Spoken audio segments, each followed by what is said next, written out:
My project is based on Module 4, section Orbitals and Periodic Table Trends.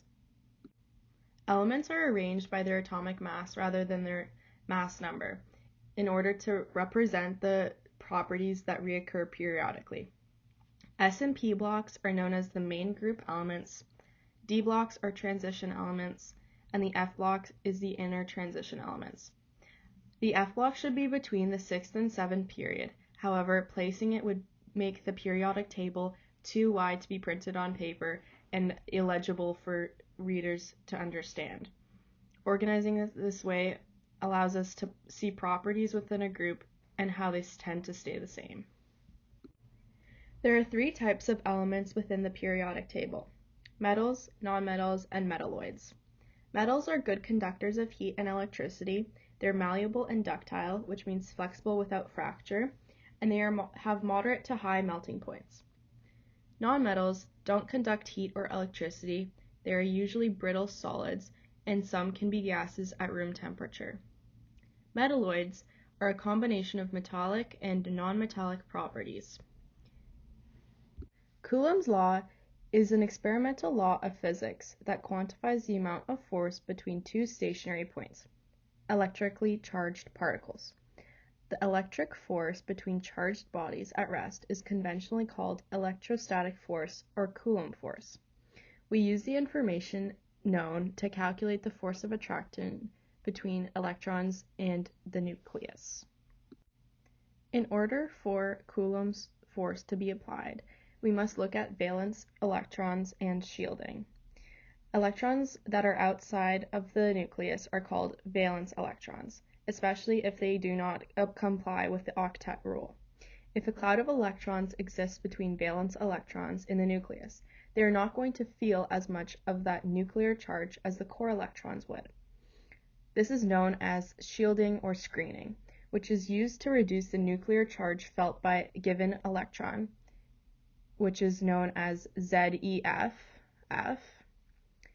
and the valence electrons within the same subshell only screen each other very slightly. The ZEF, the electron of nuclear charge, decreases depreciatively as quantum number, the lambda, increases. There's different shielding between s and s electrons than there would be between s and p orbital electrons. So some key overall trends that are present within the periodic table that won't be discussed today are the effective nuclear charge and the atomic radius. The effective nuclear charge increases as you go from left to right and from down to up. As well, the effective nuclear charge gets stronger, so you can imagine electrons being pulled closer into the nucleus. As for the atomic radius, this goes in the opposite direction as it increases going to the left, from right to left, and down to the bottom, up to down. However, these need to be applied to the main group elements as the nuclear charge will increase, the atomic radius will decrease, and if the effective nuclear charge increases, the atomic radius will decrease. So these are 2 interrelated properties of electrons. Electron affinity is defined by the enthalpy change that occurs when a neutral atom gains an electron in order to form a negative ion, particularly in a gaseous state. Atoms prefer to have filled or at least half-filled shells, so the tendency of an atom to gain an electron to fulfill the octet rule also contributes to the definition of electron affinity. If delta H is less than 0, meaning the atom has a negative electron affinity, makes it more likely to attract an electron. If delta H is negative, that means the atom or molecule is releasing energy, indicating an exothermic reaction. However, if it is positive, it means the atom is absorbing an electron and experiencing an endothermic reaction. Within reactions, it is key to examine electron changes, orbitals, and electron configuration in order to determine the overall electron affinity as well as the effect on electron-electron repulsion and electron-nucleus attractions. Trends within electron affinity are shown using this diagram. 2 particular trends I'd like to point out are group 1 and 2, as well as group 17. In group 1 and 2, atoms have difficulty attracting extra electrons because the extra electron would be added to a higher energy principal shell. In addition, the current electrons tend to shield the pre-existing electrons from incoming valence electrons. In group 17 elements, they have higher electron affinity because they want an extra electron the most in order to fulfill their octet rule. Going down the periodic table for group 17 elements is shown that their electron affinity decreases because their orbital and atomic size increase, which expands and creates less attraction force for the electron to attract towards the nucleus of the atom. There are two types of electron affinity that can occur. The first is the electron affinity of an energy released when one molecule of a gaseous atom each acquire an electron to form one molecule of a gaseous, so one ion, which is shown using the example.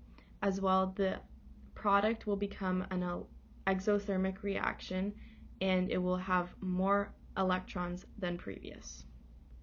The second electron affinity occurs when there is another electron being added towards the atom. So the second electron affinity is the energy required to add an electron to each ion in one molecule of a gaseous. So one ion is produced one molecule of gas, which results in two ions being added onto that molecule. Electron affinity can be defined in different trends across periods and groups of the periodic table, as shown in the diagram. Moving from left to right across a period, adding an electron is more favorable, and the electron affinity values become more negative. Adding electrons makes the substance more exothermic because electron of nuclear charge increases going from left to right across a given period. However, for groups, the electron affinity is most negative for atoms of the third period and less negative moving down to the group. For group 17, chlorine is most negative for the electron affinity value, and going downwards, the electron affinity becomes less negative because incoming electrons is accommodated in larger and larger orbitals and is thus farther from and less attracted to the nucleus. Typically, atoms in the second row have lower electron affinity than third row because the atomic orbitals of the second row are much smaller. As well, incoming electrons encounter strong repulsive forces from other electrons in the atom and is not as tightly bounded as we might otherwise expect. Thus, the smaller the atomic radius and the atom and the orbitals allow the electrons to be attracted more easily. Hit the pause button and try and come up with an answer to this question.